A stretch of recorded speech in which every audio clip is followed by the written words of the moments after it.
만유인력을 발견한 아이작 뉴턴이 숙련된 기계공에게 태양계의 모형을 만들도록 부탁을 했습니다. 각각의 혹성이 각각의 위치에서 각각의 시간차를 두고 아주 정교하고 섬세하게 움직이도록 모형을 만들었습니다.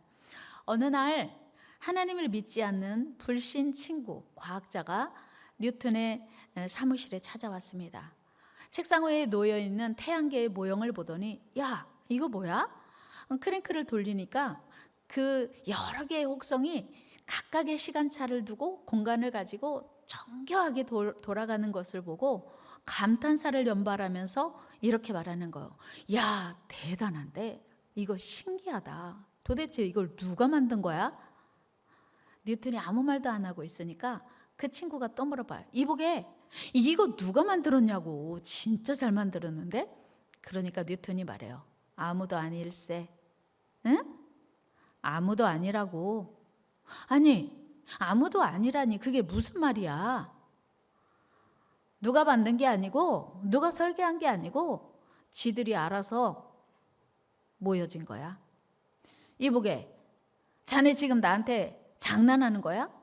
이렇게 정교하고 섬세한 모형 조형물이 어떻게 누군가가 설계하지 않고 누군가가 만들지 않고 제작자가 없이 저절로 된 거라고? 그 말을 어떻게 믿어? 화를 발끈 내는 거예요. 그때 뉴턴이 조용히 친구의 어깨에 손을 얹으며 말했어요. 친구, 자네는 이 하찮은 태양계의 모형에 불과한 이걸 보면서 누가 설계했는지 누가 제작했는지 신기해하고 감탄하면서 하물며 온 우주 만물을 지으신 하나님을 왜 외면해? 왜 무시해? 왜 온 우주 만물을 지으신 하나님을 부정해? 누군가 만드신 분이 없다면 온 우주 만물이 어떻게 이렇게 존재할 수가 있겠어? 하나님은 창조주시고 우리는 그의 피조물일 뿐이야. 이렇게 말했더니 이 친구가 고개를 끄덕이면서 아무 말도 하지 않았어요. 여러분, 우리는 창조주 하나님의 존재를 인정해야 돼요. 그런데 많은 사람들이 하나님의 존재를 인정하려 들지 않아요.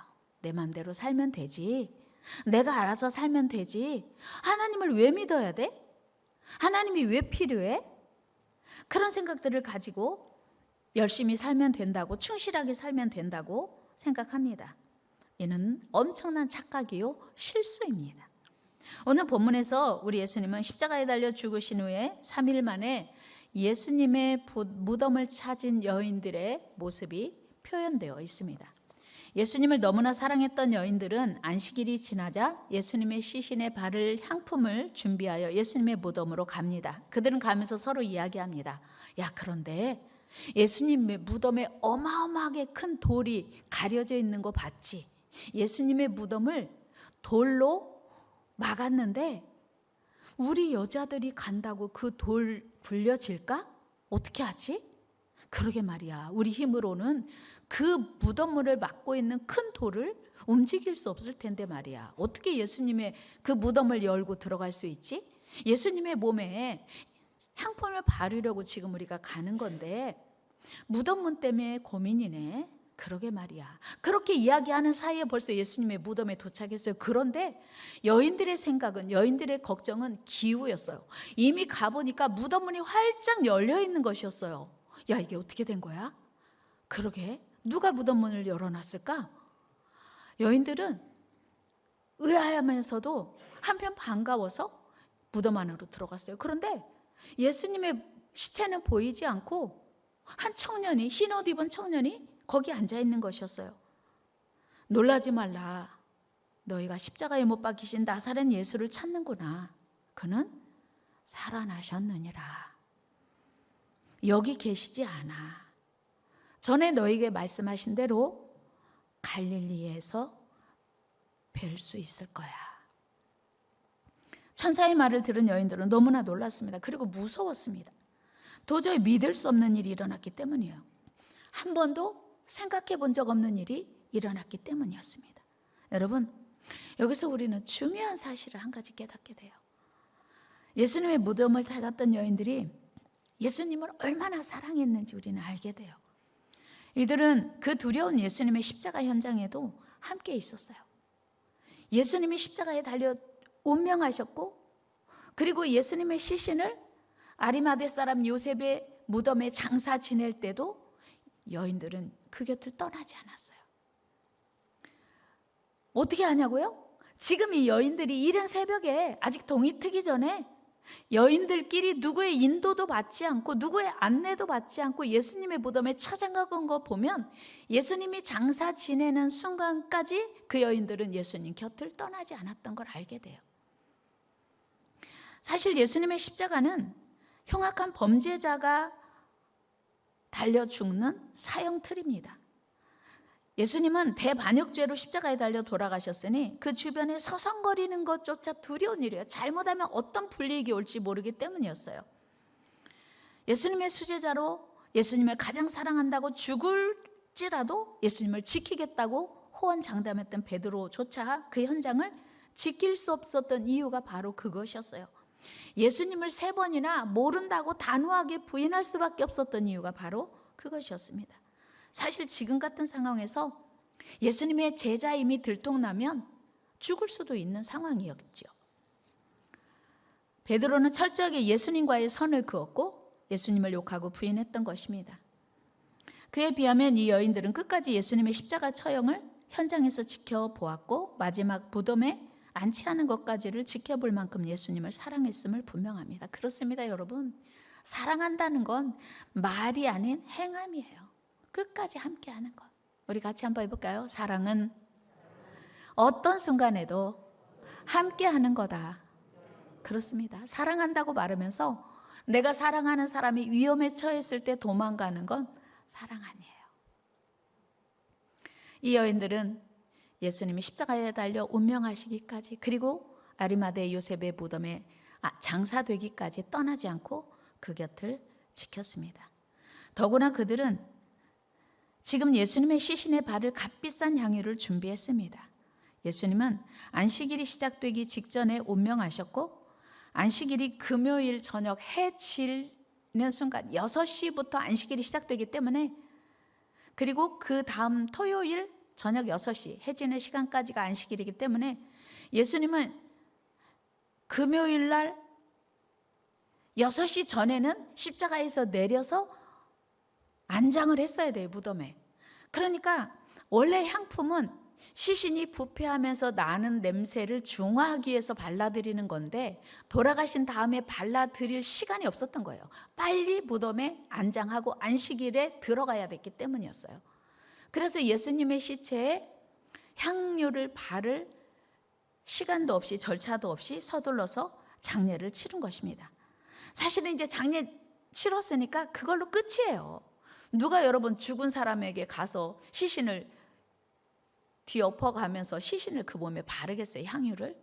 그러나 이 여인들은 예수님을 너무나 사랑했기에 장사 지낸 후에라도 향유를 발라드리기 위해서 향품을 준비한 것입니다. 아마 이들은 안식일이 끝난 다음에 그러니까 그 토요일 날 6시 이후에 밤에 가서 향품을 샀을 거예요. 그리고 그 다음날 새벽에 지금 예수님의 무덤에 찾아온 것입니다. 예수님을 향한 여인들의 사랑이 얼마나 큰지를 확인할 수 있는 대목입니다.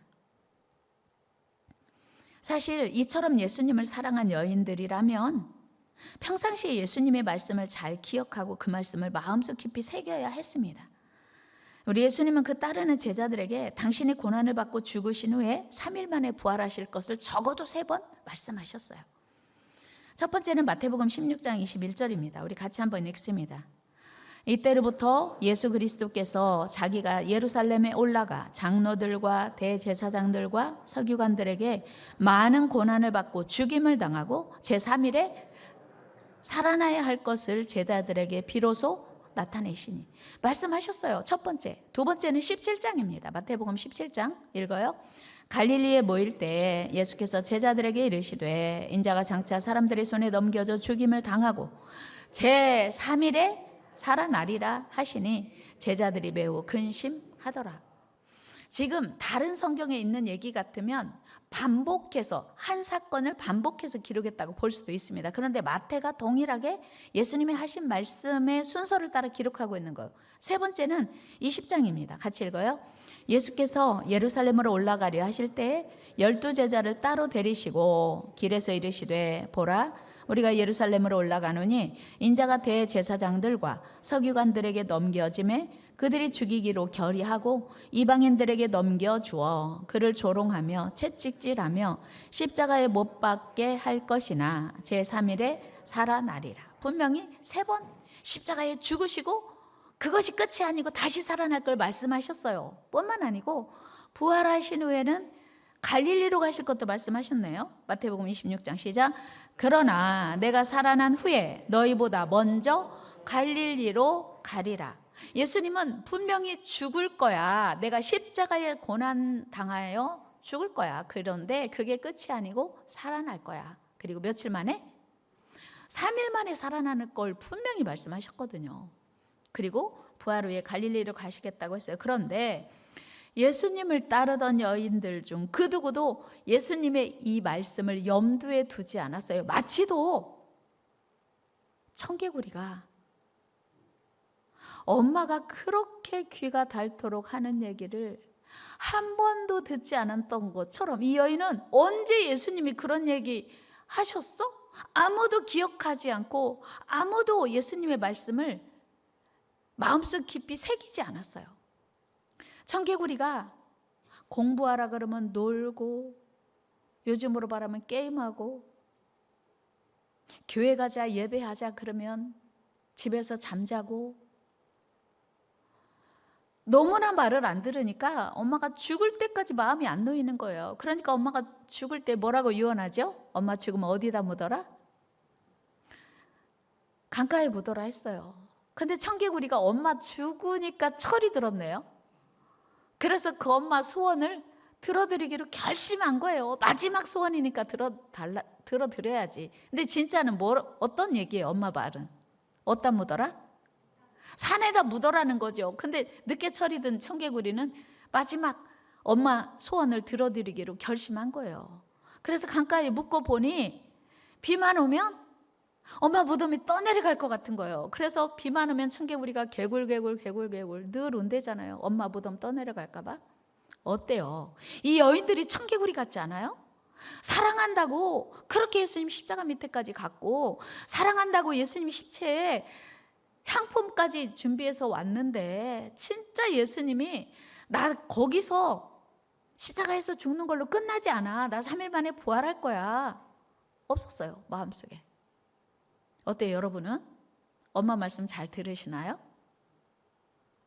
장 집사님은? 황 집사님 말씀 잘 들으세요? 와 1등 남편이시네요. 황 집사님한테 물어봐야지. 여러분 우리는요 참 이기적이고 고집이 세서요 누구 말 잘 안 들어요. 저는 최 씨만 아닌 줄 알았더니 강 씨만 아닌 줄 알았더니요 김 씨도 그러고 박 씨도 그러고 이 씨도 그러고 다 그러더라고요. 남의 말 절대 안 들어요. 그런데 적어도 예수님의 말씀을 들어야지 않았을까요? 이 여인들의 마음속에 예수님의 부활 사건이 전혀 없었어요. 전혀. 그런데 예수님을 따르던 제자들도 예외가 아니었어요. 예수님이 십자가에 달려 죽으시고 예수님이 지금 분리하게 되니까 베드로도 예수님 가까이 하는 게 꺼려진 거예요. 자칫하다가 자기에게 어떤 불이익이 올지 모르는 그런 상황으로 지금 확산이 되니까 베드로가 예수님을 멀리하기 시작했어요. 마태복음 우리 26장 같이 읽어요. 시작. 베드로가 멀찍이 예수를 따라 대제사장 집 뜰에까지 가서 그 결말을 보려고 안에 들어가 하인들과 함께 앉아있더라. 예수님이 재판하는 그 과정을 지켜보면서 어떻게 결말이 될까 하고 강 건너 불구경하는 거예요. 예수님 죽을지라도 저는 주님 버리지 않겠습니다. 호언장담했던 베드로 모습 맞습니까? 그리고 급기야는 여종 앞에서 나는 저 사람이 누군지 도무지 알지 못한다고 3번이나 예수님을 부인합니다. 72절 같이 읽어 시작. 베드로가 맹세하고 또 부인하여 이르되 나는 그 사람을 알지 못하노라 하더라. 아멘. 그런데 놀라운 건요, 예수님이 이미 이 광경도 말씀하셨어요. 네가 오늘 뭐 일주일 전도 아니고 한 달 전도 아니고 1년 전도 아니고 오늘 밤 다 울기 전에 네가 나를 3번 부인하리라. 그러면 나 절대 예수님 부인하지 말아야지, 절대 부인하지 말아야지, 마음속에 다짐하고 있어야 되는 거 아니에요? 그런데 상황이 불리해지니까 예수님을 절대 부른다고 3번 부인해요. 부인하고 나서 닭이 우니까 예수님 말씀 생각나서 나가서 심히 통곡했다고 했어요. 이게 인간이에요. 베드로도 소용없고 뭐 예수님을 사랑하는 여인들도 소용없고요. 예수님 말씀이 절대로 믿어지지 않고 예수님 말씀대로 살 생각은 더더욱 없는 거예요. 말로만 예수님 사랑한다고 하고. 그래서 우리 주님이 그랬죠. 이 백성이 입술로는 나를 사랑하되 마음은 내게서 멀다. 여러분은 예수님 사랑하십니까? 여러분 예수님 사랑하세요? 예수님의 말씀이 믿어지십니까? 그렇게 되기를 축복합니다. 그뿐이 아니에요. 예수님이 이제 부활하셨어요. 그리고 예수님의 부활을 목격한 사람들이 와서 야, 예수님 부활하셨대 그랬더니 그런 게 어딨어. 나는 못 믿어. 제자들이요, 예수님 부활하신 걸 목격하고 온 사람들의 얘기도 믿지 않았어요. 마가복음 16장 11절 읽어요. 시작. 그들은 예수께서 살아나셨다는 것과 마리아에게 보이셨다는 것을 듣고도 믿지 아니하니라. 예수님 제자들이라고 믿어지세요? 설마. 그런데 예수님의 부활하심을 목격한 또 다른 사람이 와서 증언하는데 그들도 믿지 않았어요. 우리 13절 말씀 읽어 시작. 2 사람이 가서 남은 제자들에게 알리었으되 역시 믿지 아니하니라. 우리 방주 성도들은 역시 믿었더라. 역시 믿었더라. 그렇게 되기를 축복합니다. 여러분, 그렇다면 왜 그렇게 제자들이 고집스럽게 예수님의 부활을 믿지 못했을까요?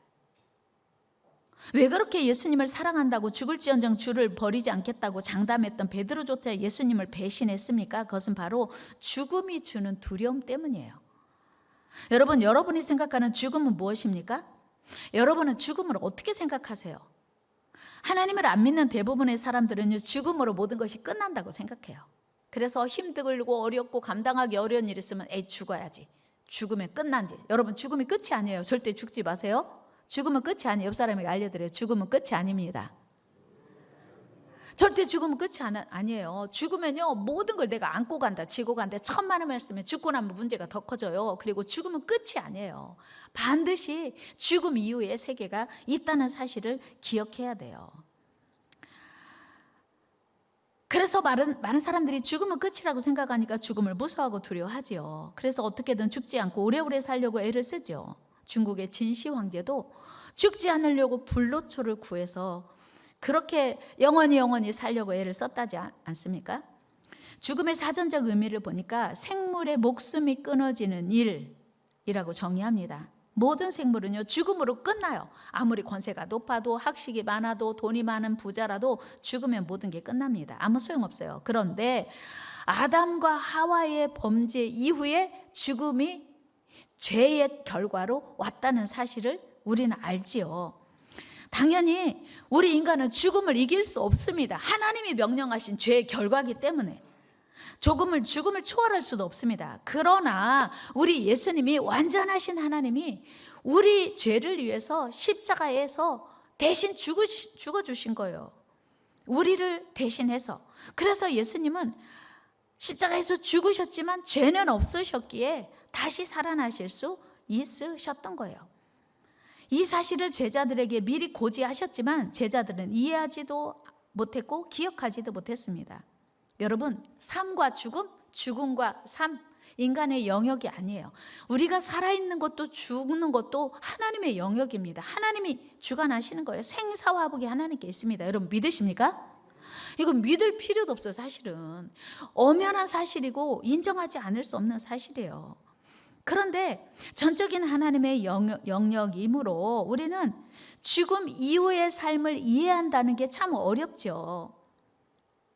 베다니에 사는 세 오누이도 그런 사람들이었어요. 그들은 예수님을 뜨겁게 사랑했습니다. 나사로, 마르다, 마리아, 세 오누이가 살고 있었던 그 베다니 마을에 특별히 마리아는 향유로 예수님의 발에 붓고 예수님을 향유로만 자기 머리털로 발을 씻어드린, 향유로 물을 삼고 자기 머리카락으로 수세미를 삼아서 예수님의 발을 닦아드린, 그렇게 예수님을 사랑한 가정이에요. 예수님도 그 가정을 그렇게 사랑했어요. 그런데 어느 날 나사로가, 오빠가 병이 들었어요. 예수님의 사랑을 받았던 이 사람들은 예수님의 능력을 알고 있기에 예수님이 오시면 당연히 금방 나을 거야 생각했어요. 그런데 예수님이 그 기별을 받고도 안 오시는 거예요. 제자들이 예수님 지금 나사로가 병들었다는데 빨리 가셔야 하지 않습니까? 근데 예수님이 딴청만 부리시고 서둘러 가시지 않는 거예요. 그러는 사이에 나사로는 죽었고 장사 지냈고 죽어서 나흘이 지난 후에야 예수님이 베다니에 오신 거예요. 그때 이제 마리다와 마르다의 불평이 쏟아졌죠. 예수님 어디 갔다 이제 오시는 거예요? 예수님이 계셨더라면 우리 오라비는 죽지 않았을 거예요. 그렇게 불평합니다. 21절 요한복음 11장 21절 읽어요. 시작.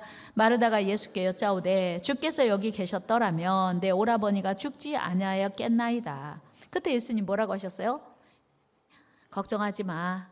오라비 다시 살 수 있어. 23절 말씀 읽습니다. 시작. 예수께서 이르시되 내 오라비가 다시 살아나리라. 그런데 마르다의 반응이 무엇이었어요? 맞아요. 우리 오빠요. 마지막 날 다시 살 거예요. 그러니까 예수님이 아니야. 지금 다시 살 수 있어. 이렇게 말씀하면서 나는 부활이요 생명이니 나를 믿는 자는 죽어도 살겠고 무릇 살아서 나를 믿는 자는 영원히 죽지 아니라라 말씀하세요. 우리 말씀 한번 읽어봅니다. 시작. 예수께서 이르시되 나는 부활이요 생명이니 나를 믿는 자는 죽어도 살겠고 무릇 살아서 나를 믿는 자는 영원히 죽지 아니하리니 이것을 내가 믿느냐?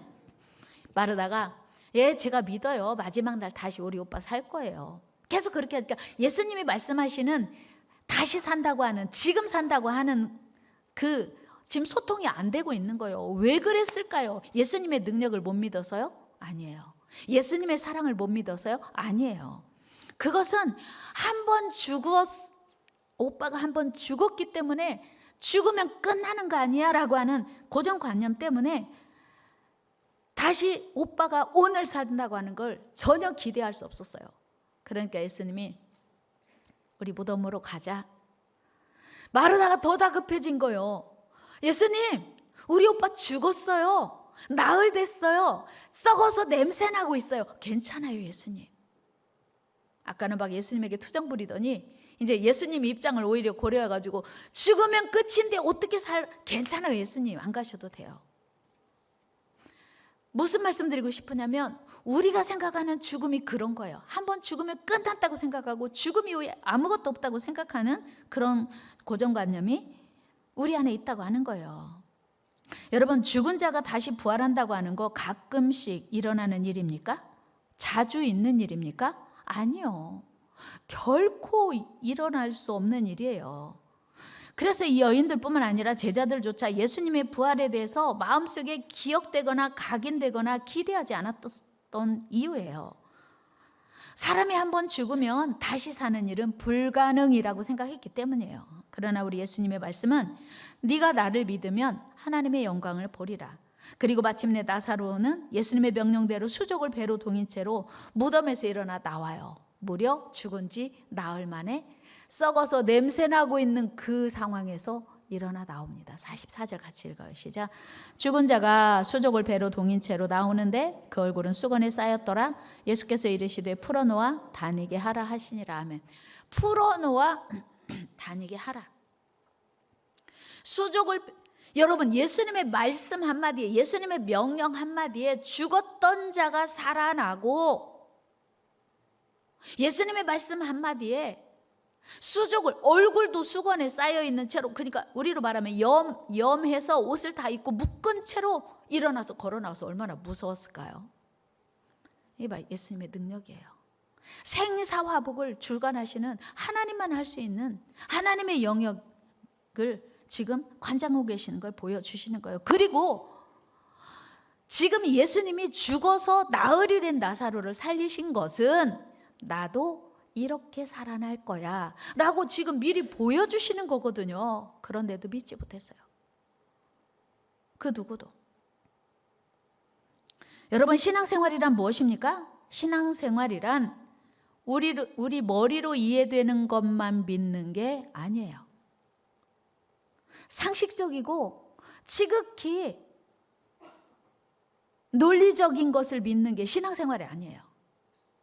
신앙생활이란 우리 머리로 이해되지 않는 비상식적인, 비논리적인 것을 하나님 충분히 할 수 있다고 믿는 게 신앙인 줄로 믿습니다. 여러분, 신앙생활, 다 같이 신앙생활이란 이해되지 않아도 믿는 것. 그렇습니다. 하나님이 말씀하시면 내 머리로 이해되지 않고 내 인생에 한 번도 없었던 일이었지만 일어날 수 있다고 믿는 거, 그게 신앙생활이에요. 여러분, 모두가 이해할 수 있고 모두 다 설명할 수 있는 것을 믿는 건 신앙생활 아니에요. 하나님을 믿는다고 하는 건 우리의 생각을 초월하고 우리의 삶을 초월하고 우리의 상식을 뛰어넘는 일이, 물론 지극히 상식적이어야 하지만, 파격적인 건 아니지만 상식을 뛰어넘는 게 신앙생활인 거예요. 예수님의 부활 역시 우리가 이해할 수 있는 범주를 벗어나는 일입니다. 우리 인간 역사에 쉽게 일어날 수 있는 일이 아닌 전적인 하나님의 역사라고요. 살아계신 하나님, 전능하신 하나님만 하실 수 있는 일이 바로 생명의 주인이시고 우리의 삶의 주인이신 하나님의 역사예요. 죄 없으신 예수님이 왜 죽었어요? 우리가 죽어야 되니까 누군가가 대신 죽어야 되는데, 죄 없는 분이 죽어야 되니까 사람은 모두가 다 죄인이어서 예수님이 죄 없으시지만 대신 죽은 거예요. 왜 부활하셨어요? 예수님은 죄가 없으시니까 무덤에 더 이상 갇혀 있어야 할 이유가 없었던 거예요.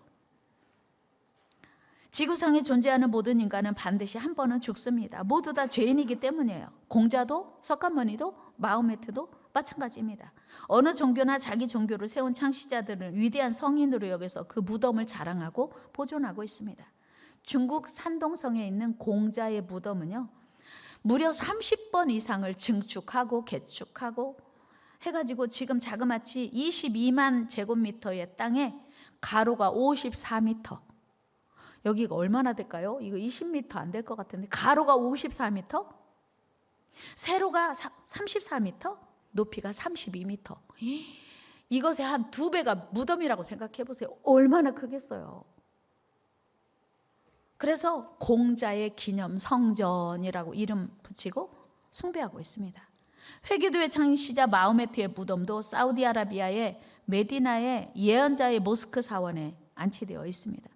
석가모니는 그 뼈를 8명의 당대 왕들에게 나눠줬대요. 그리고 남은 뼈를 조금씩 나눠갖고 세계 도처에 수많은 석가모니의 뼈들을 보존하고 자랑하고 있습니다.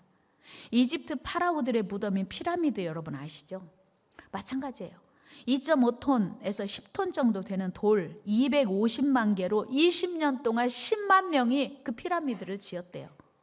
세계 7대 불가사의 중 하나라고 하죠. 그들은 모두 죽음을 확인하는 무덤으로 이 세상에 왔다 간 흔적을 자랑하고 있습니다. 그러나 우리 예수님의 무덤은 비어 있습니다. 우리 예수님은 영광스럽게 죽음을 이기시고 부활하셨기 때문입니다. 우리가 하나님을 믿는 이유도 그거예요. 십자가에서 죽기만 했다면 우리는 그 주님을 믿을 필요가 없는 거예요. 우리도 죽고 예수님도 죽었네? 그럼 믿을 필요 없지요. 이 세상에 죽음으로 종지부를 찍은 종교는 믿을 필요가 없는 거예요. 그러나 우리 예수님은 죽음을 이기셨어요. 죽음은 예수님을 무덤에 가두지 못했습니다. 우리 예수님은 사망 권세를 이기시고 부활하셨습니다. 사실 예수님이 3일 동안 계셨던 그 무덤은 아까도 말씀드렸지만 부자 아리마대 요셉이 자기가 나중에 들어가려고 준비했던 아주 좋은 무덤이에요. 거기 잠시 빌려 쓰신 거예요. 전설에 의하면 아리마대 요셉과 어느 사람이 이런 농담을 했답니다. 자네는 그 좋은 무덤을 왜 예수님께 내어드렸나? 그때 요셉이 그렇게 말했대요. 3일만 빌려드리면 도로 제 것이 될 것이기 때문이었지요. 오히려 아리마대 요셉은 예수님의 부활을 믿었던 거예요. 그렇습니다. 우리 예수님은 무덤에 영원히 갇혀 계시지 않고 3일 만에 부활하셨습니다. 예수님의 부활은 위대한 승리의 선언이에요. 여러분, 죽음을 이기는 사람이 이 세상에 누가 있습니까? 아무도 없습니다. 죽음은 우리 온 인류에게 절망을 선언하는 거예요. 죄의 결과가 이거야라고 우리에게 보여주는 거예요. 그러나 예수님의 부활이 있기에 예수님을 믿는 우리에게도 새로운 소망, 영원한 소망이 있는 것입니다. 우리는 부활하신 예수님과 함께 그 예수님 안에서 영원히 다시 사는 소망이 있는 거예요. 이 소망이, 이 기쁨을 다시 확인하고 전하기 위해서 우리는 오늘 부활주의를 지키고 있는 것입니다. 부활의 소망이 여러분 안에 가득하시기를 축복합니다. 우리 예수님을 믿는 사람은요, 이 땅이 끝이 아니에요.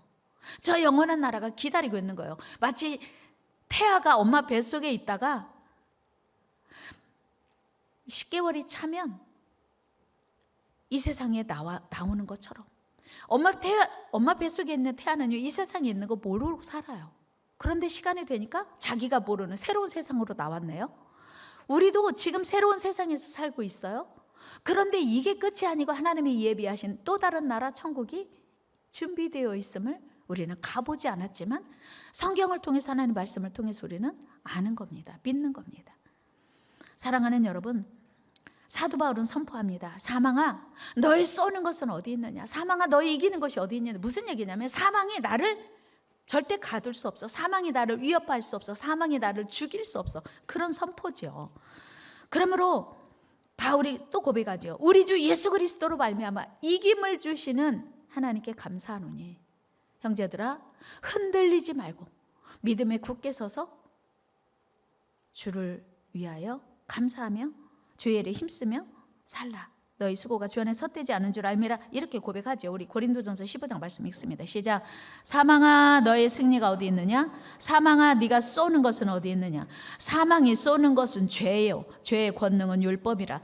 우리 주 예수 그리스도로 말미암아 우리에게 승리를 주신 하나님께 감사하노니, 그러므로 내 사랑하는 형제들아, 견실하며 흔들리지 말고 항상 주의 일에 더욱 힘쓰는 자들이 되라. 이는 너희 수고가 주 안에서 헛되지 않은 줄 알미라. 아멘. 여러분, 우리가 주 안에서 수고해야 되는 이유, 오늘도 우리와 상관없는 사람들에게 계란을 전하며 우리가 주님의 부활의 소식을 전해야 되는 이유는 우리의 수고를 하나님이 기억하시고 우리의 수고를 하나님이 기뻐하시기 때문이에요. 우리의 수고를 하나님이 이후에 상 주실 것이기 때문입니다. 사랑하는 여러분, 지금 지구촌은 전쟁과 질병과 온갖 고난으로 고통스러워하고 있습니다. 이 어렵고 힘든 시기에 우리 온 인류의 유일한 소망은 오직 죽음을 이기시고 다시 부활하신 예수님의 소식입니다. 예수님의 부활은 우리의 부활이에요. 예수님의 생명은 우리의 생명입니다. 이 복된 소식을 여러분들이 먼저 마음속 깊이 믿으시고 기뻐하시고 감사하시기를 바랍니다. 그리고 이 복된 소식을 온 노래에 전하는 축복의 통로가 되기를 주의 이름으로 축원합니다. 하나님 감사합니다. 2022년 부활주일 아침 기쁨의 예배, 감사 예배 드릴 수 있도록 인도하시니 감사합니다. 하나님을 모르는 사람들은 죽음이 끝이라고 생각하고 죽음을 두려워합니다. 죽지 않으려고 안간힘을 씁니다. 그리고 죽기 전까지 자기 하고 싶은 일 다 해야 된다고 생각합니다. 그러나 우리는 영원한 소망, 영원한 생명이 있음을 알기에, 이 땅이 전부가 아닌 걸 알기에 주를 위하여 수고하고 영원한 나라 위하여 오늘도 땀을 흘립니다. 눈물을 흘립니다. 하나님, 우리 모든 성도들에게 이 부활의 기쁨이, 부활의 능력이, 부활의 소망이 가득 차고 넘치게 하시고 우리 성도들을 통하여 이 부활의 기쁜 소식이 온 세상에 증거되도록 주님 도와 주옵소서. 지구촌을 주님의 사랑으로 덮어 주옵소서. 전쟁과 질병과 지진과 온갖 고통 가운데 슬퍼하고 있는 지구촌에 주님의 부활의 기쁜 소식이 전달되게 하시고 이 기쁨으로 오늘의 슬픔을, 고통을 이기게 하여 주시옵소서. 예수 그리스도의 이름으로 기도드리옵나이다. 아멘. 우리 같이 찬송가 171장 찬양하실 텐데요. 이거 우리가 늘 아는 말씀인데, 이 찬송가, 옛날에는 복음성가를 불렀는데 찬송가에 올라와 있어요. 그래서 오늘은 찬송가로 우리 같이 찬양하시겠습니다. 가사가 좀 생소하지만 같이 찬양드리겠습니다.